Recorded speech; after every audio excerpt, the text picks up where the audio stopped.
Live from the Hoboken Historical Museum in Uptown Hoboken, it's Hoboken Talks, a weekly show spawned during the coronavirus pandemic, where we talk to all the fascinating characters around town. This is episode 40. 40 weeks. Exciting. I'm Jack Silbert, and our guest this week on the show, Bert. He's a drummer. He's an author. He's an artist. What else are you, Bob? An old man. He's Welcome. Thank you. Welcome to the Good show. to be here. Episode 40. Excellent. It's a landmark. Look, that guy's going to hit me in the head with a hammer. Look out. Just before we get into it, just a little housekeeping for the folks. We are broadcast. It's if you're watching this Thursday at 7 p.m. Eastern time, then it's live, and that's on YouTube, Facebook. Where else? Twitter, TikTok. No, it's not. I don't know. But if you're watching live, and if you're on any of those places I mentioned, you can make little comments. You can add. You can ask questions. You can make comments. Our technical director, Rand Hoppy, will funnel those comments like he's just done here. Here's an example. Tony Baumgartner From Speed the Plow says hello, Jack and Bob from Tony and John. Oh, so that's right. that's terrific. They just put out an album, Cold, from their they were doing like a monthly release during the pandemic, and it's come out in physical form now, so that's exciting. So again, feel free to make comments, or if you're like, oh wait, I'm catching it now. I missed that exciting part from before. These are all archived on YouTube. So you just type in Hoboken Historical Museum, and all 40 of them are there. Bert, thank you. Welcome to the show. My pleasure. This is I live a block away, so it's not that big a deal. It's we're trying to start in like a 1 block radius and then 2 blocks, and then there you go. But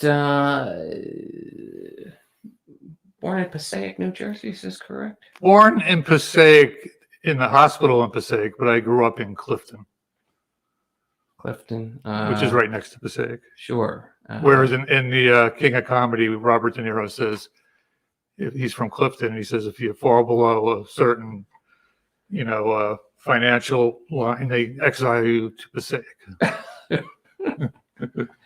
And there's no great hot dogs in Passaic, but Clifton. What's up, baby? There you go. And I'm, with the musicians, I'm always curious. Was there a lot of music around growing up? Were you? Well, I grew up in the '60s, pretty much. So, like you were going to mention, my father was a Heisman Trophy winner, and so I grew up in a middle class house in Clifton, and so it was during the hippie decade, or whatever. Yeah, so I was more into experimenting with drugs and whatever, and listening to the Mothers of Invention on my headphones in my room, then watching the football game in the downstairs. But let's Rand, let's throw that photo up there for this. So that's your old man. That's my old man. He won the Heisman Trophy in 1943. He was the third person to win it, and the first one for Notre Dame. That's fantastic. If you want to know anything else, just Google away. I just love that photo with the. Yeah, that's the classic. Yeah. All right, Rand. Back to the 2 shot. So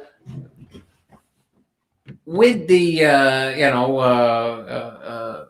big man on campus, truly, in your home. Was there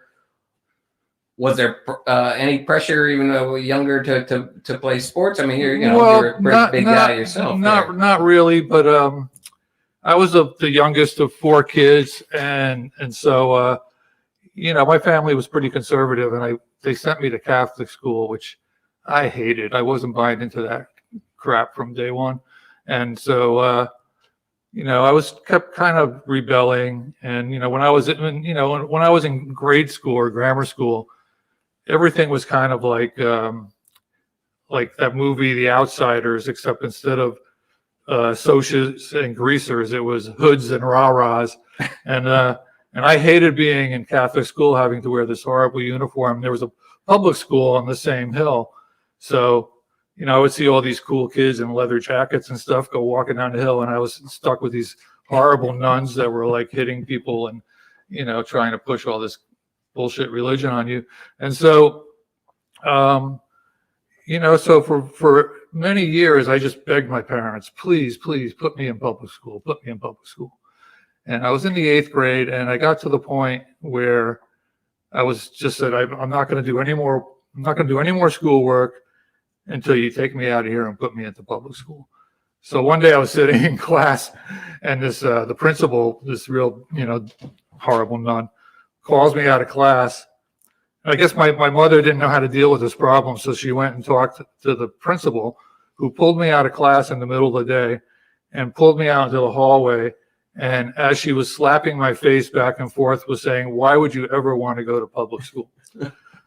So I finally got my wish, and then I went to 8th grade at Woodrow Wilson Junior High, which was right across the street from a strip mall where one of my father's liquor stores were. So I would go to school and then work there after school, and it was like heaven. Just all of a sudden being around girls that look like the Ronettes and the Shangri-Las compared to the goody two shoes, and so so I got into public school, and then that was it. And then as the 60s went on, I became kind of a hippie, I guess, and I was like 14 in 1969. Okay. And so then from there, I went into high school, and I just was really into art. I took a bunch of art classes, and I was just it was great. It was just just a bunch of young kids running around with long hair and having a good time.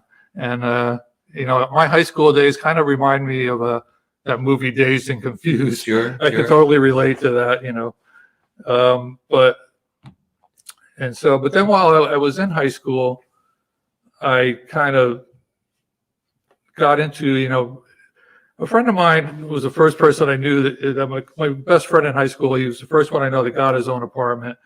And so we were discovering all this new stuff that was going on. And in the early 70s, that's when Ziggy Stardust came out and Roxy Music, and we were discovering all this stuff. So I kind of, started going towards glam. And, but it was fun. I started going to concerts really early because in Passaic, New Jersey, there was 3 theaters that had concerts. And, let's name them for the fans out there. There was the Central Theater. All 3 of these theaters were old theaters that basically showed porn, but they started having concerts, and occasional concerts. And the Central Theater, I saw Pink Floyd's Ummagumma tour. At the Montauk Theater, I saw Alice Cooper's Love It to Death tour, which was amazing. They let the people stay from the early show into the late show, and then they opened up the doors, and Alice was taking the dollar bills off the sword and throwing them out, and all these homeless people were fighting over the money. It was so cool. And then the Capitol Theater opened up, right. And they started having concerts, and my very first date was opening night of the Capitol Theater, which was the J. Giles Band, Humble Pie, and Frampton's Camel. And so we started going to see a lot of shows. But I would say one thing, and that I think at this point in other interviews with musicians, they would have said, and then I was in the school band, and we'd put up some photo of you play. But you, a different path for you. A different path. I became a musician accidentally. I mean, I'm of that age where, when you talk about it now, it just sounds so stupid in this day and age. But, back then, there was like 5 TV channels, and everyone would wait for Sunday night for the Ed Sullivan Show. And I was 8 years old when the Beatles were on there, and it was like, it was like mind blowing. And then, and a friend of mine on the next block had a silver sparkle Slingerland drum kit in his living room, and I just got fascinated with the drums. So at the age of 12, I took drum lessons for a year. But then, when I moved out of my house at the age of 18, I didn't play anymore, and the thought of ever being a musician never crossed my mind. Right. And, so when I was in high school, also I became obsessed with, I discovered Andy Warhol and that whole world. And I think it was my senior or sophomore year, the art class, we went on a field trip to see the Whitney retrospect of Andy Warhol. I guess it was 72 or 73. And that was a big influence on me. And after I got out of high school, I took some classes at SVA at night, and I learned how to make silkscreen prints. And then, in the 70s, I got a job as a fine art silkscreen printer, and I ended up doing Andy Warhol's artwork much later on in the 80s. But and then also while I was in high school, you shot Andy Warhol. That wasn't me. And so you had some exposure to that whole scene, or the later part of the factory. Exactly.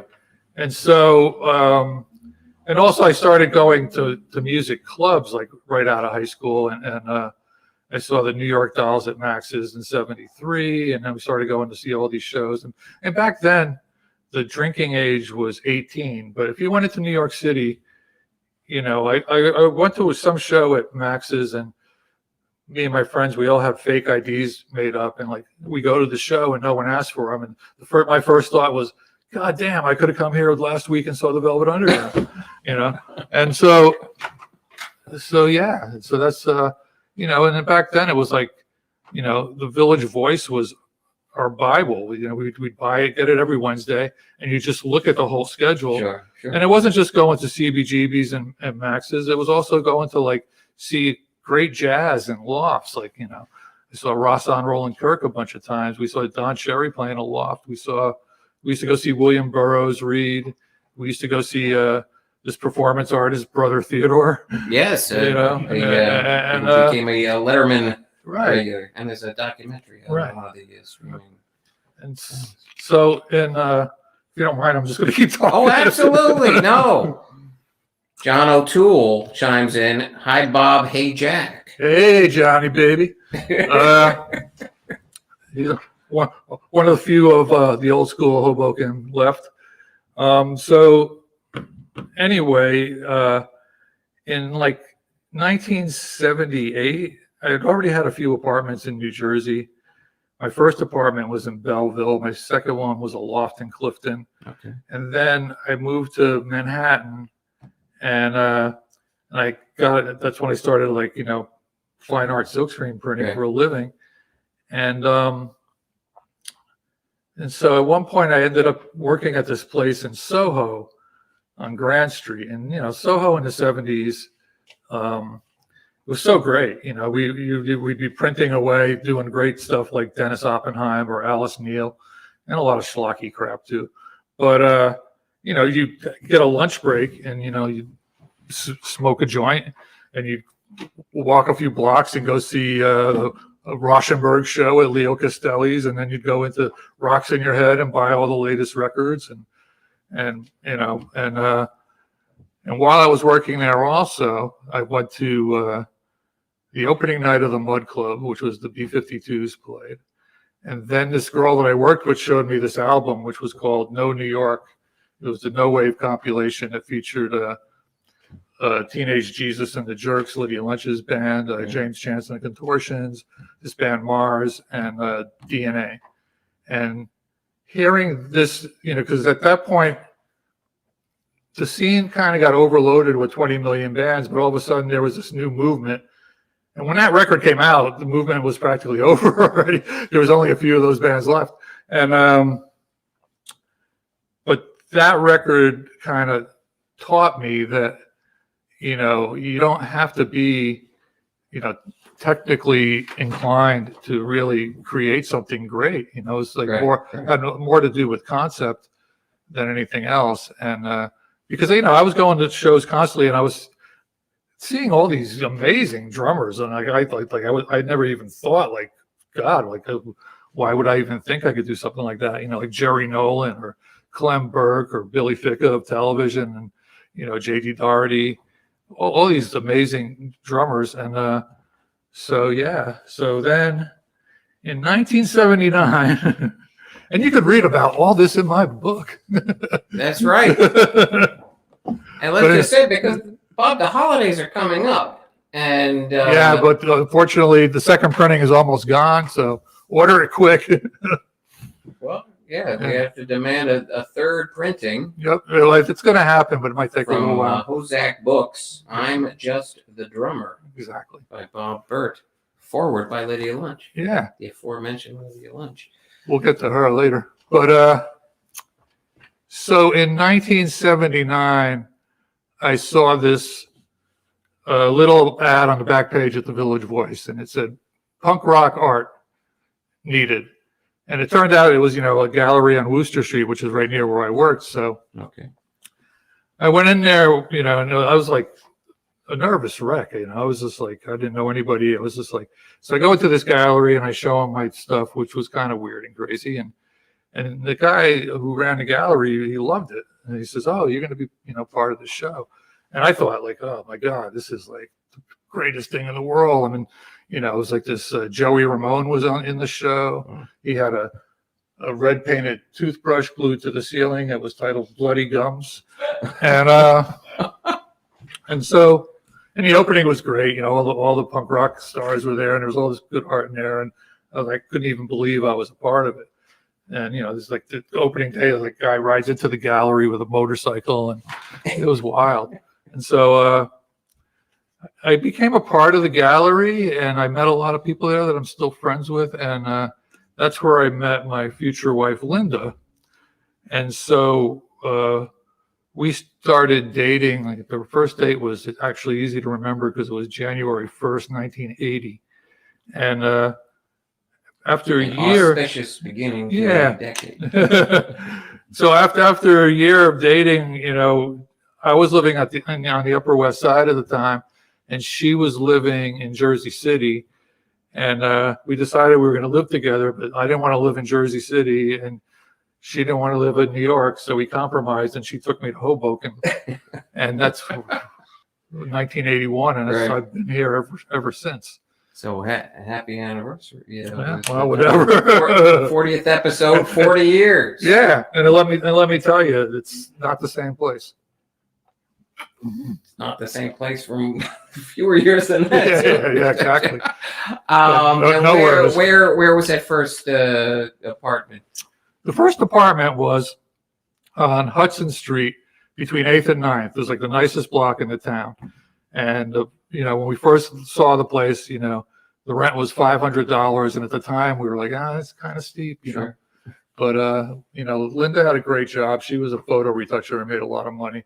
So we took that place, and right next door was this girl, Jennifer, and her boyfriend was this guy, Peter Colangelo. Rand remembers him. And so he's now known as Peter Missing. But he lived next door, and it was like, he really stood out because he was like a punker, like he had spiky hair, and he used to wear these old men's suits that were like splattered in paint.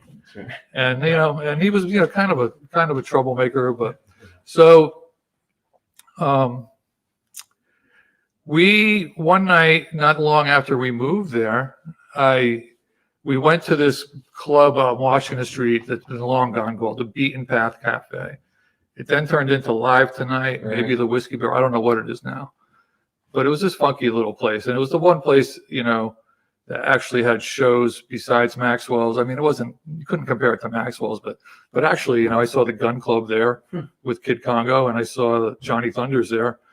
But anyway, we went to this show that our friends were playing at. It was this band, the Cucumbers and the Vectors. And so we were there, we were having a few drinks, and then the Vectors, half of them didn't show up or something, and someone said from the stage, "Hey, does anybody know a drummer?" And Linda's like, "Yeah, Bob is." So I get up on stage and I start jamming with Peter's doing his like poetry, and Jeff is this guy, Jeff Holiday, who's dead now. He was playing guitar. And so we just like improvised and made a bunch of noise. And there was this guy there, his name was Pat Clark, and he used to live above Maxwell's. Right. And he was a strange guy, but he like was known for, he used to bring the fall to Maxwell's, and sadly he was one of the really early people to die of AIDS. But he had this he booked Monday nights at this club Tramps in New York City, but it wasn't the second Tramps, it was the first the tiny one, So it was like Wonka Tonka Monday. So we booked us there. So we, just out of that crazy night, we became a band, and And did Linda only yell that out because you had mentioned the taking drum lessons when you were 12? Yeah. So I was like, I mean, were you just someone who did you like tap on a table when you were? Yes, I was a tapper. I was always like I love to walk, and I used to pace around the house. My mother used to say, "You're gonna wear a hole in the rug just walking around that table," And then when I was a little kid, they bought me this squeaky like horse thing that like with springs that you bounce up and down on, and it was really squeaky and annoying. And I used to just drive my family nuts because I'd be on it all day. And then once I managed to get some drums down there, we played around a little bit, and I had some kids over, and we tried to do songs like "Dirty Water" by the Standells and stuff like that back then. But then I never even thought about being a musician. But once I started playing with Drunk Driving, that was the name of the band. That was the name of the band, Drunk Driving. Jeff came up with that name. He said, "Yeah, let's call the band Drunk Driving. This way, anytime they mention it on the news, it's like free publicity." And of course, he drank himself to death. So whatever. And but that was calling a band TBA. That wasn't a great experience, but it gave me the bug. Yeah. And I never stopped playing since. And then so I don't know. Well, I was in Soho. Actually, I knew about this band Sonic Youth because I read about them in the New York Rocker. Right. And they were going to be the first band on composer Glenn Branca's record label, Neutral. So I got the record as soon as it came out. And then I really dug it. And I went to see them play at the Mud Club. And drummer was Richard Edson. The drummer was Richard Edson, who's since become a film star. And after they put the EP out, they were only together like a few months. And then Richard Edson, I love the way he plays on that record, but he wasn't really into what they were doing, and so he actually left Sonic Youth to play in this band Conk. And so he played trumpet in Conk. Okay. And then, a year later, he was in Stranger Than Paradise, and so it goes. So, yeah. So then, and then I had enough with Drunk Driving because part of their shtick was bringing stuff into the club and throwing it all over the place. It started off innocently like confetti and stuff. But the last show we were playing, it was at Tramps. I got like smacked in the head with a hardcover book, and I said, "Okay, that's enough of this." Right. And then not getting paid. So I left them, and and now it's just like, Peter is, more known than anything for that upside down martini glass graffiti, which was actually kind of sketched out in my apartment in Hoboken. And so, yeah, so and then one day I went into this Rocks in Your Head again, and there was a flyer on the wall that said Sonic Youth need a drummer. So I called them up and You pulled off one of those little strips of no, paper. I stole the whole. I stole the flyer off the wall, and I still have it. And so I think we have a photo. Now this is a bad moon, right? But I thought this was as a first photo just because we're still kind of in the post Halloween, That's a great photo. setting. Where is this? That's shot? on Long Island City, and that was taken for the the photo shoot for the album cover and the back cover. And of course for photographer's name was James Welling. And for people who aren't super fans, you have Thurston Moore, Lee Ronaldo, Kim Gordon, and me. And who's that guy? Who's that Handsome guy. And I still have that raincoat too. And who's that kid in the middle with the? Oh no, that's Pumpkinhead. Thurston Moore looks like a kid. He looks like a kid. He still looks kind of a very youthful guy. But what I like is this is such a sweet shot, and then the cover ends up looking like boom, boom, Rand, boom, right? Look at that. Yeah. That's the magic of art direction and good photographers. Yeah, that's awesome. That's awesome. And then we have another. I think we have one.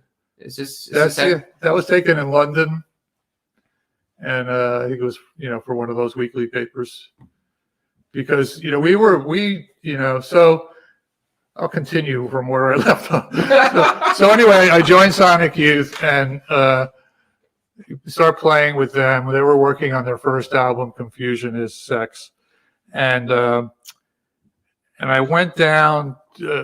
We went on a tour down into the South in like the end of '82, and then out to the Midwest. It was called the Savage Blunder Tours, and it was Sonic Youth and Swans, and there was 10 people in a van with a U-Haul. And it was, kind of crazy because we're going down there. I was the only one that didn't smoke cigarettes, so it was like traveling in a cloud. And we're going down into the South where like each band just had their EPs freshly put out. No one knew who we were, and we played a bunch of nights to hardly anyone, but it was quite an experience. And then after that, they fired me for a spell and replaced me with Jim Sclavunos, who's now in Nick Cave and the Bad Seeds, and he's been in every band in the world. Yeah. Teenage Jesus and the Jerks. Rand, do a two-shot again for a second. And in this that little interim where you're fired from Sonic Youth, didn't you you hooked up with a band right here in Yes, Hoboken? Yes. So I started rehearsing with Alice Janice and Karen Cole, and we were practicing, and it was really great because it really improved my skills as a drummer, and I'll always be indebted to them for that. And gut bank. Yeah, but the thing is like I never played out with them. I just rehearsed for them for a bunch of months, and then we were at a table at Maxwell's, and Karen just got done saying, "I came up with this name. What do you think?" Gut Bank, and I said, "Oh, that's great, but I'm leaving because I'm rejoining Sonic Youth." But and it's and then it's funny because the only time I ever played out with Alice and Karen was just like a few years ago at the last Maxwell's, whatever it was. It was the only time I was ever in that horrible place, and that was like it was a thing for Jim Testa, and we did four songs. There you go. Yeah. Well, Serval Karen now plays drums in the band Psycho Positive. Oh, cool. So, I guess excellent. If you want to play drums, you can do it. Yeah, you can do it. And I'll never be able to play guitar, so God bless her. Back to Sonic. Wait, this is not. This is a little after. This is wait. Let's go forward. What's the next one after? this after this. Yeah, we're supposed to go like that. No, okay. So yeah, so then go back one. Oh, right here. So I, one day I get this, call. I was actually working in my father's liquor store in Clifton, and I get this call from Thurston, and he's just like, "Oh yeah, man, we just wanted to try Jim out, blah blah blah, and it didn't work out, and I want to know if you come back." So I go back and I rehearsed with them, and they were really impressed because I got so much better from playing with Alice and Karen. And so the next show we were doing was called the Speed Trials Festival, which was at White Columns Gallery on Spring Street on the west side of Manhattan. And it was a great week-long festival. I mean, it was just a small space, but, we were playing with the Beastie Boys, who were still a punk band at the time, and the Swans and Lydia Lunch and The Fall. There's all these, great bands playing in this art gallery. And the very next day after we played, Thurston and Lee were flying to Europe to tour with Glenn Branca. And while they were there, they were setting up the very first Sonic Youth tour. And so we went to the Ear Inn across the street from the White Columns Gallery, and they said, do you want to come to Europe with us? So I laid down some rules, man. I said, I'll come to Europe with you, but A, it better not cost me a penny, and B, you can't fire me when we get back. So, so meanwhile, so they go, yeah. So they go over there, and then Did you leave your dog outside? Yeah. Come on, train that thing. So, yeah, where the heck was I? Going to Europe. So going to Europe for the first time. This is like 1983, and so on my birthday, I traveled 24 hours. I took a flight from Kennedy to Paris, where I waited 6 hours to catch a 6-hour train to Lausanne, Switzerland. I got picked up at the train station and driven right to the stage for the first Sonic Youth show in Europe. And we were traveling. We didn't even have a van. We did the whole tour with Euro passes, and we're carrying 13 guitars, a snare drum, a cymbal bag, our luggage. It was nuts, passing guitars, really beat up, trashy guitars, passing them through the windows of trains, and so yeah, it was, but it was like kind of paving the way in a lot of ways for the indies bands touring Europe from then on in. Right. And so I went to Europe with them like 3 times, and it was really great because even though no one knew really who the band was, just because it said from New York, there was always a big crowd. And the clubs in Europe are basically the same they were then as they are now. A lot of these government-run centers and stuff like that.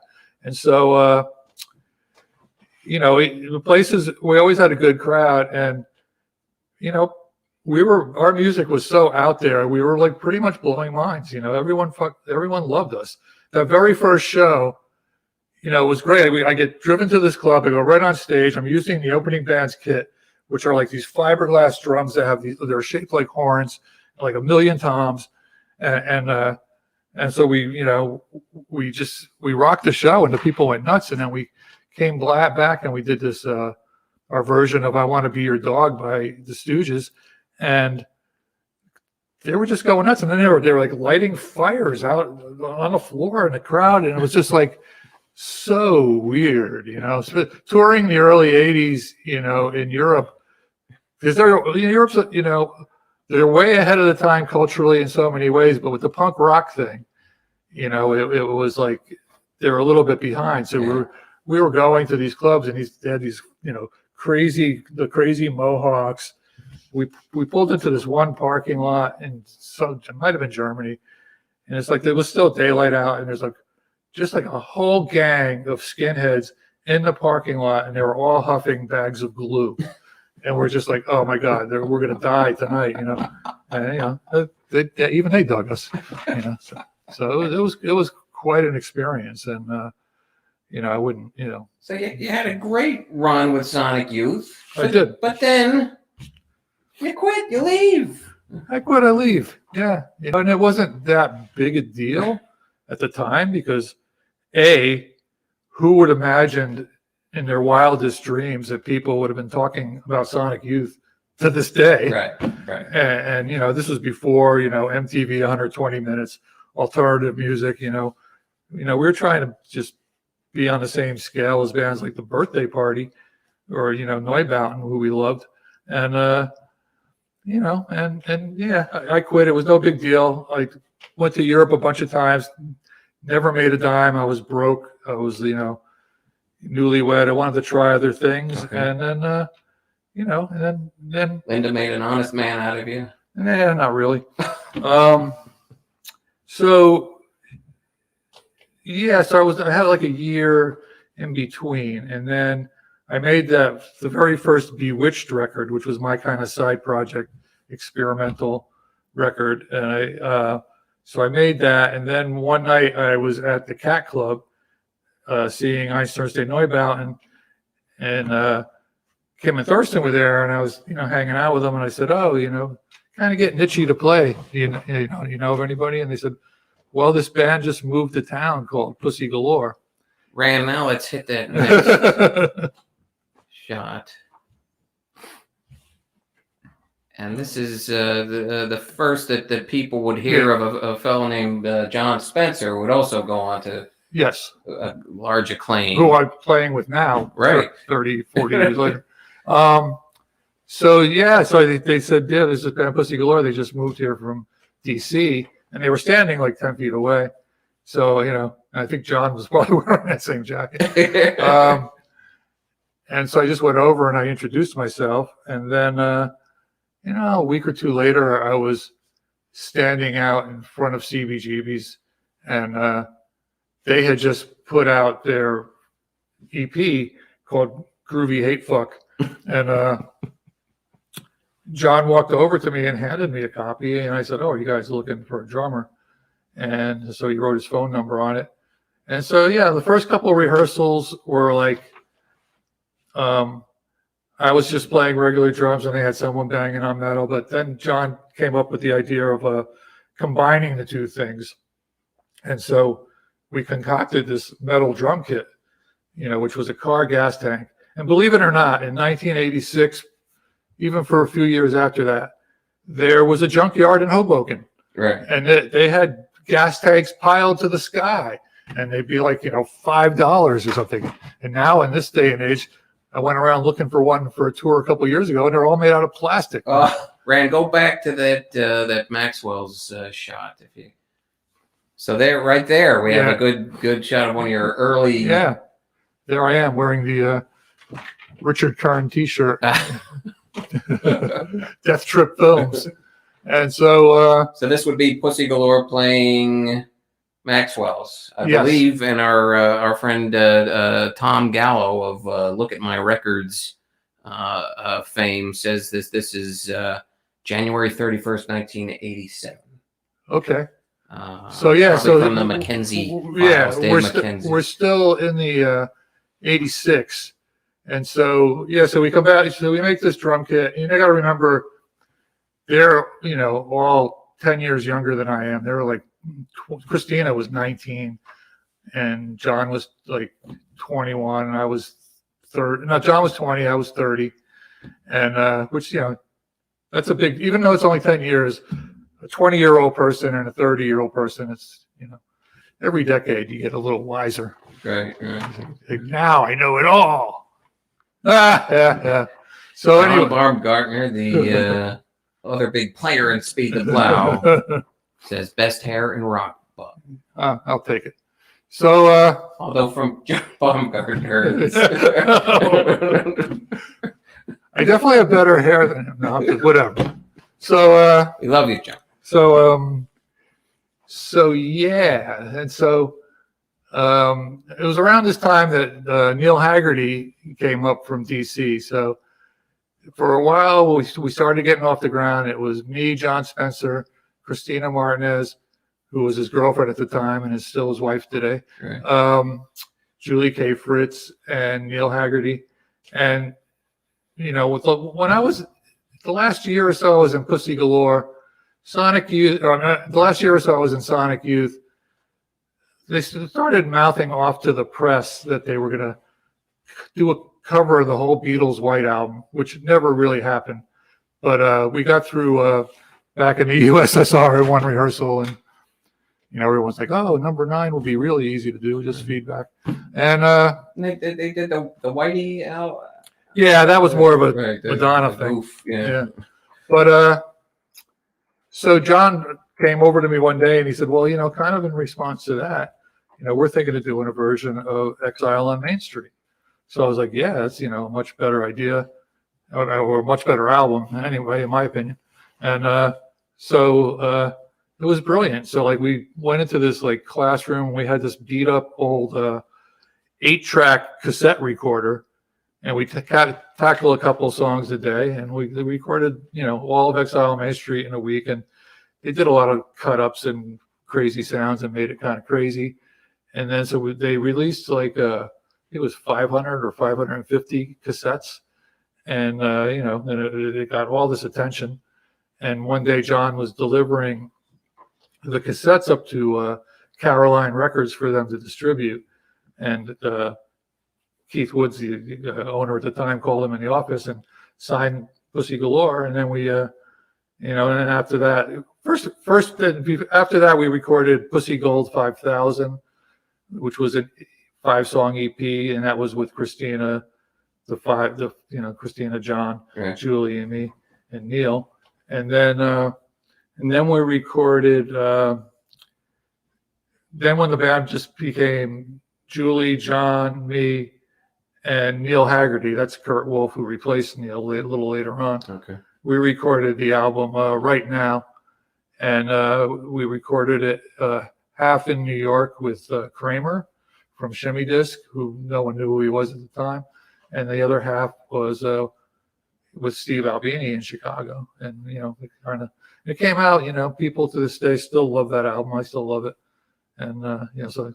Basically, the first couple albums I play on ended up being the most successful for the rest of my career. Let's because we're in the second half of the so another shot of Pussy Galore. That's CBGB's. Yes, that's the lineup that made Right Now. Yeah, and probably around that period of time. And John loves that jacket. He's still wearing that jacket. He's still wearing that jacket. And then next up. Boom. Wait, no, here's Julie. That's from Spin Magazine. And then I think that's the Chrome Cranks. This is the that's the 90s. Yes. Hair still looking good. Yeah, well, you know what John says. So yeah, then we Pussy Galore was a hard-working band. We rehearsed like crazy. We toured like crazy. We played really long sets of like 1 million songs, really tight, and really one into the other. And, you know, and it was a matter of taste, love and hate, you know, because we didn't have a bass and we had metal drums. So it definitely wasn't for the, you know, the weak. Right. And we were, you know, loud as hell.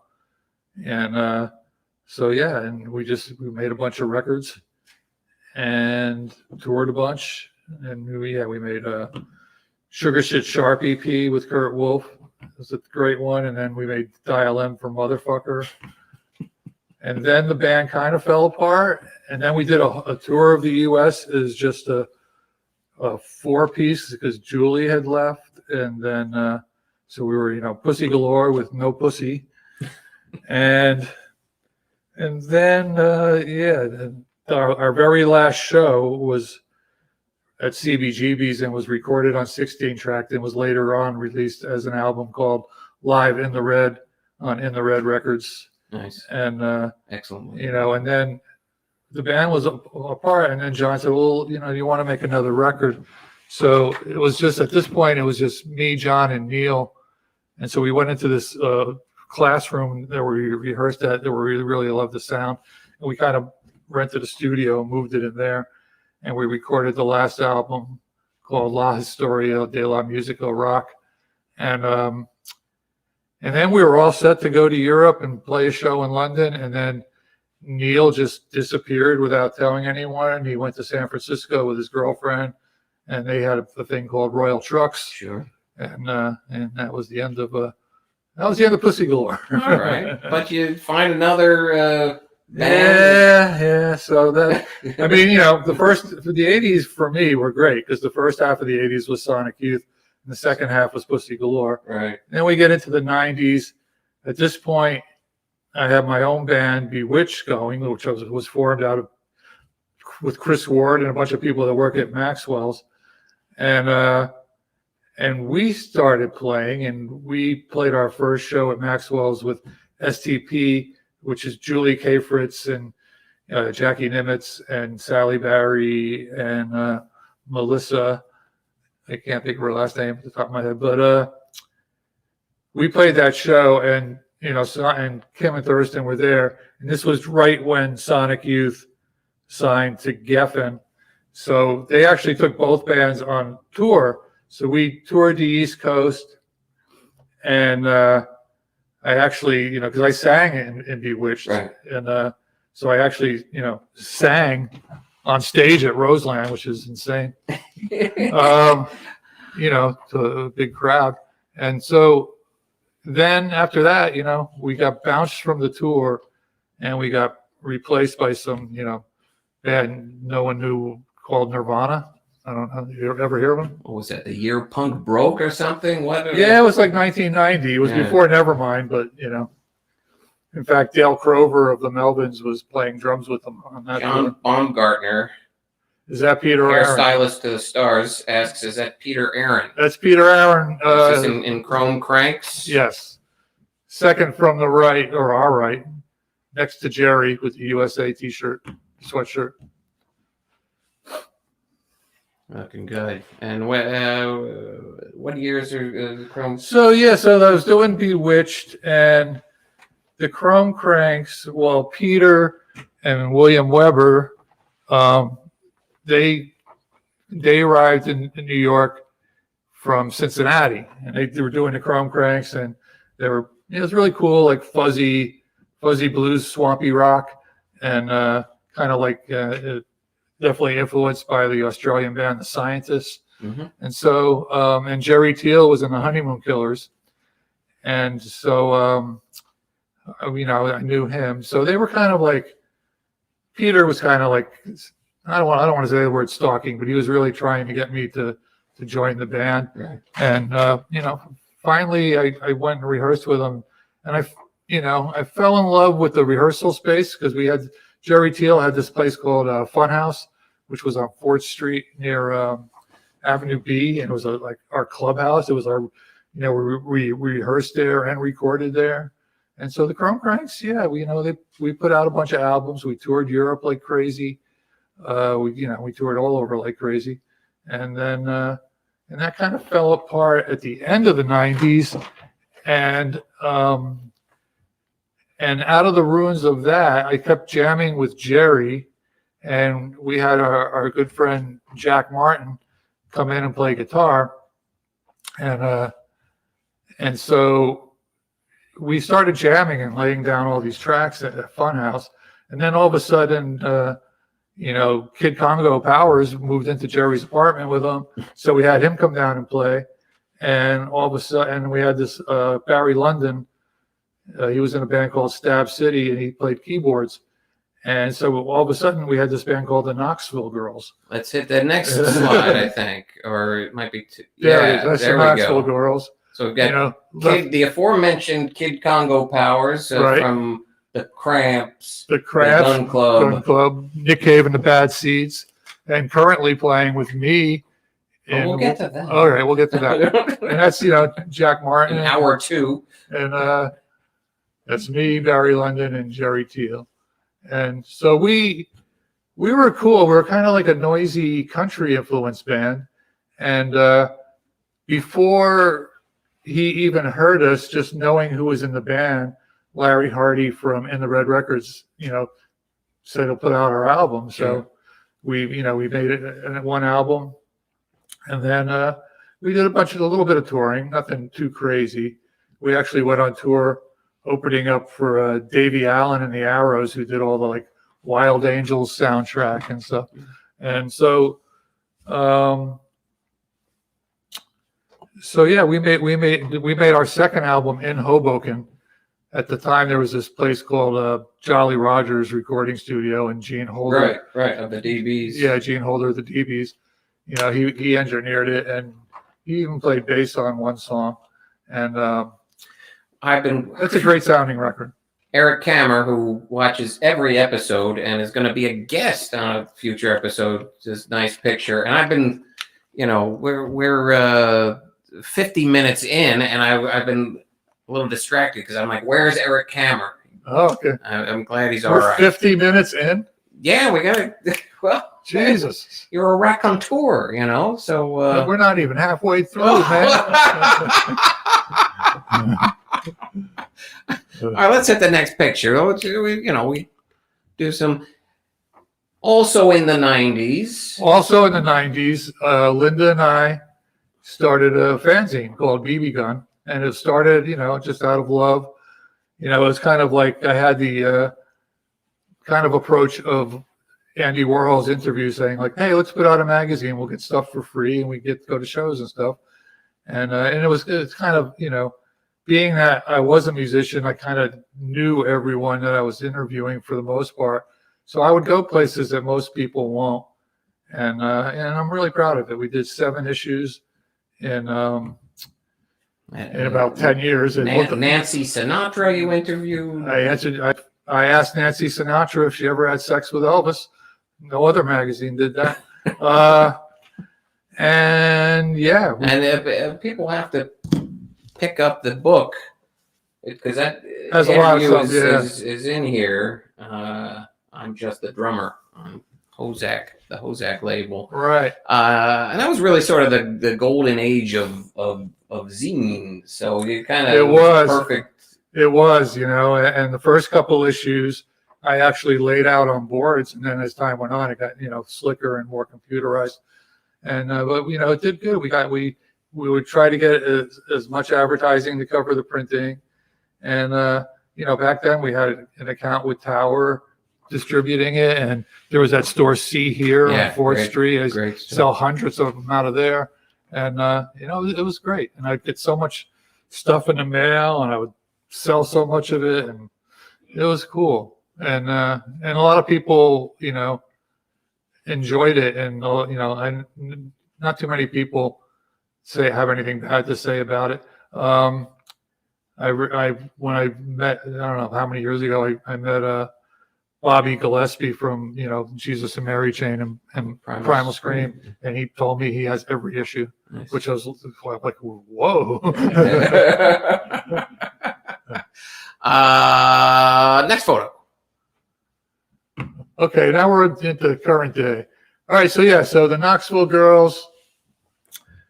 All right, so now let's go to the 2-shot for just to get us up from the 90s through the present. Yeah, so the 2000s, I was kind of floundering after the Knoxville Girls. I was in a lot of bands. My whole attitude was just keep playing, and I didn't really care about success, and I, certainly had a little bit of it in an underground sense, but so I would just keep playing with people, in the 2000s, I had a band with my good friend Mark C. from Live Skull. It was called the International Shades. Tim Folion from $2 Guitar, also, and Alexa he needs to be a guest here on the show. Yeah, Rand, work on it. And so, and I had that. Then I was in a band called $5 Priest with Ron Ward from Speedball Baby and Norman Westberg from Swans and a few other people. We had a guy playing clarinet in that band. That band was pretty cool. And then, then Linda her health started declining. And so I kind of took care of her, and then she passed away in 2012. And since then, things had really picked up because not long after that, I got the call from Lydia Lunch, and I ended up joining her band. And let's. So that was that next photo, right? Yeah, the Retrovirus. So that's Lydia Lunch on the bottom, next to Weasel Walter on guitar, Tim Dahl on bass, and that's me playing drums, or just sitting there looking at you with the same sunglasses on.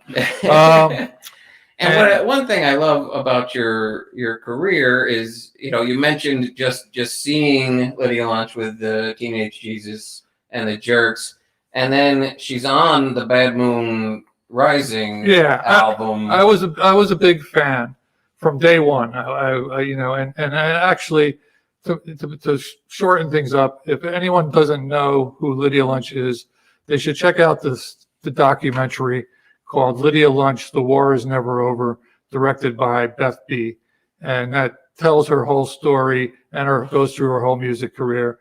And it's a very good education thing to, bring you up to par with her. But, the people, she, her fans, she has a lot of fans all over the world that are totally dedicated, but she's always stayed way outside the mainstream. And so, so actually, when she asked me to be a part of Retrovirus, which was a retrospect of her 40-year music career, playing all her great songs through so many different styles of music, it was like a dream come true. And I went everywhere with her. We played in Moscow. I went to South America a few times. Went to Australia, Tasmania. Not to mention Europe and U.S. all over the place. And it's great. I have so much fun with them. All right. And I think we have a photo of just you and Lydia, I think. And then, that's when I was on her podcast called the Lydia and Spin. And then let's go to the next project. This is another great band. And again, bringing one of the paths into the future. Yeah. So, it's the Wolf Manhattan Project, and that kind of, which is a great band name also. Thank you. So, it's that was kind of semi-orchestrated again by Larry Hardy of In the Red Records. And of course, Kid Congo, known him forever, one of my favorite people in the world, extremely talented, extremely cool. Nobody that has ever met Kid Congo hasn't fallen in love with him. And I could probably say the same thing about Mick Collins, who's extremely that guy could come up with an amazing song in 5 seconds, and so this is the great thing about this band is it is a three-way collaboration. We all sing, we all compose the music together, and we have one album that came out called Blue Jeans Stew, and then we have our second album is coming out in February of 2022. It was supposed to be out early this year, but all the the vinyl plants are backed up. Yeah, sure. Like crazy. And then in 2018, Retrovirus was on a little bit of a hiatus, and that's when I got the call from John Spencer, and he recorded this solo record called Spencer Sings the Hits. And that was so he overdubbed all this metal on it. I didn't play on it, but then he asked me, he sent me the tape of the album and asked me if I wanted to be in the band, and the album's great, so I said yes. And it was kind of crazy, it was just let's hit that next picture. Right. Yeah, let's get to the hit makers. That's the hit makers. That's M. Sword to the left, John Spencer, me, and Sam Coombs from the band Quasi. He also played with Elliott Smith. So John Spencer, you were playing with in 1986. Now we're in the future. Yeah, the last time I recorded with John was 1990, and so we just recorded an album this year in July out in Michigan. Oh, so so you toured with John Spencer and the Hitmakers, and now toured like crazy. We did over 200 gigs in 2 years, and most importantly, you brought back out the oil can. It's the next shot. That's different setup. Yeah, look at that. That's awesome. Yep, that's with the Hitmakers. And with Pussy Galore, it was different because I had a drumstick in one hand and a rod in the other, so it was kind of a combination. But this is all metal, so I'm playing with rods and hammers all the time. Now, is there no junkyard industrial equivalent of the bass drum? Have we not found something that can replace the? Well, the bass drum's kind of cool because I don't use it that much, but sometimes because we have with Sword. Sword plays the regular drums in this band, Right. And so and it's really cool because you got me doing that, and you got Sword playing really great drums.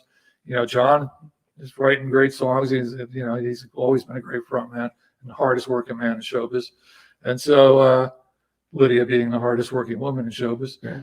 And so and Sam plays all these cool synths and stuff and does a lot of vocals too. So I mean, if you haven't checked out Spencer's Got the Hits, you should. And I don't know when this new thing we recorded will be released. This is a rare photo where your eyes are visible. Yeah, sometimes, And I think we have one more action shot with the, that's so cool. Yeah, that's a cool one. I don't know who took that, but I came across it. I was like, whoa. And then, all right, let's two shot again. And then, whose idea was it to bring together some of the, your the interviews and your great photographs? You've been taking photos all along. Well, yeah. Well, I was trying to put together a photo book forever, and finally, someone, I'll give a shout out to Ryan Skeleton Boy, who told me about Hozak. And so I contacted Todd at Hozak and presented him with an idea, and he totally went for it. And he, and he encouraged me. It's mostly photos, but he encouraged me to do more writing. So, the first part of it is I tell a few stories about my life, and then, it goes into all the photos that I took, from like 1970s on, and I wasn't like a real photographer. We did have a dark room at our first place in Hoboken, but I did bring my camera out a bit, and I luckily got some cool stuff. And I was the only person to bring a camera on the very first Sonic Youth tours, and Pussy Galore when we went to Japan. And so I had a lot of pictures, and then I had all the pictures that I had taken of people for the magazine. And so and Hozak did a great job, and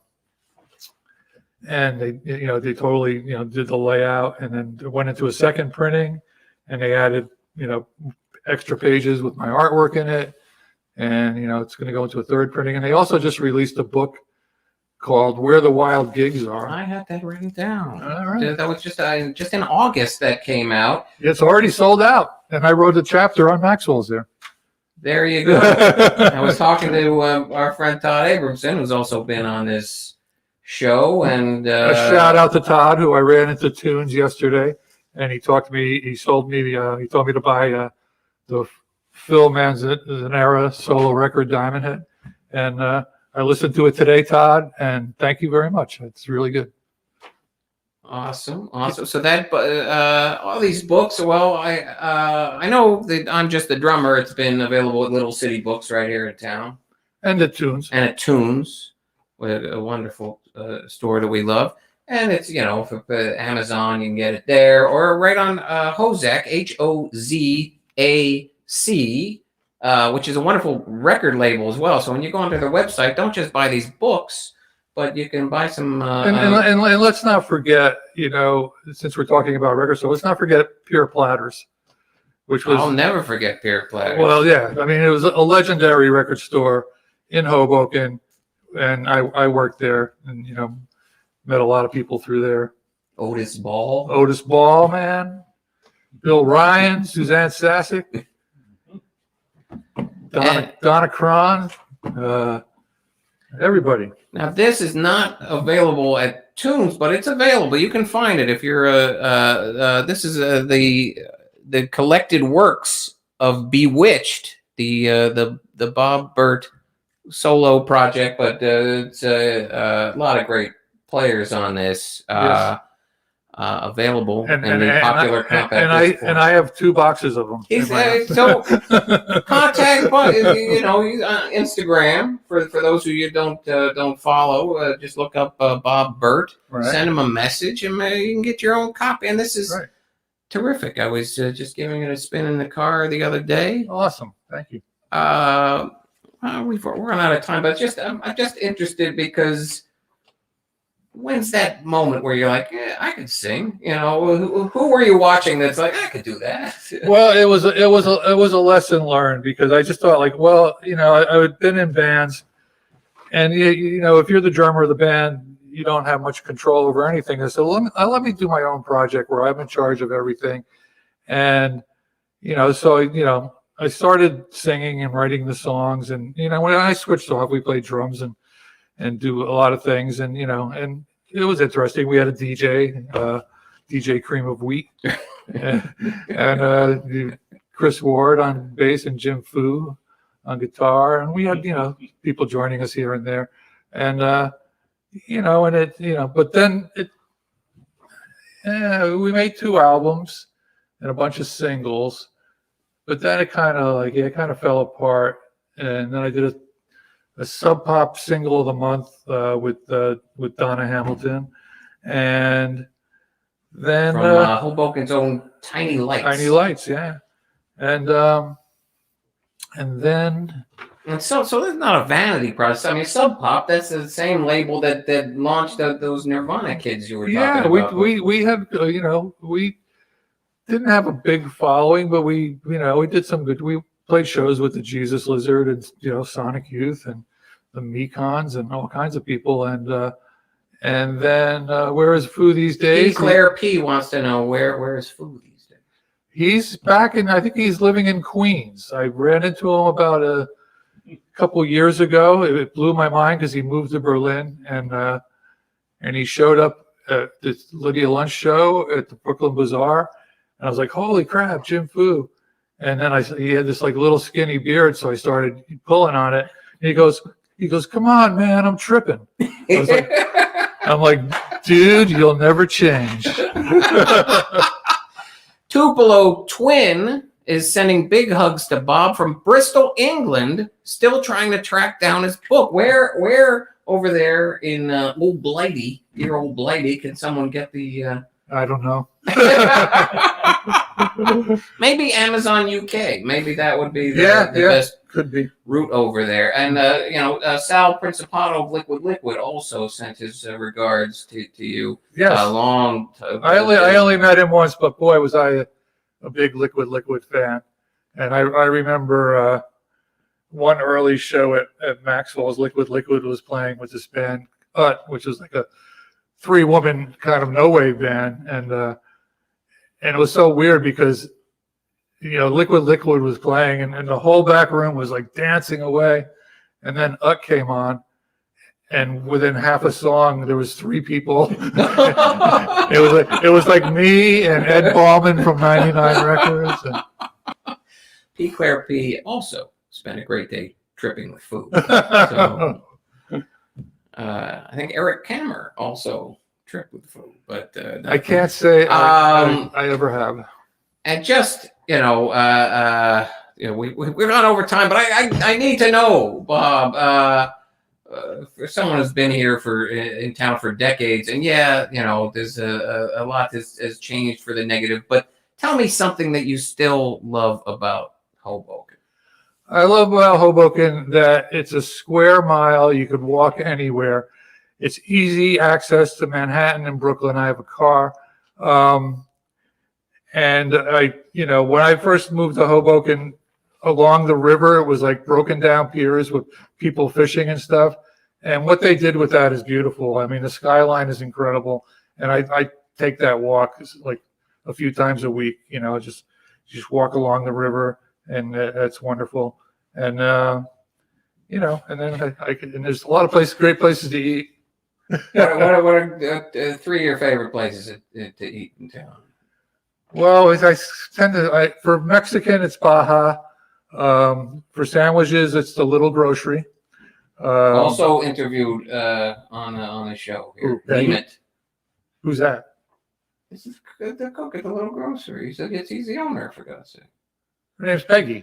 That's his wife. Oh, yeah. Okay.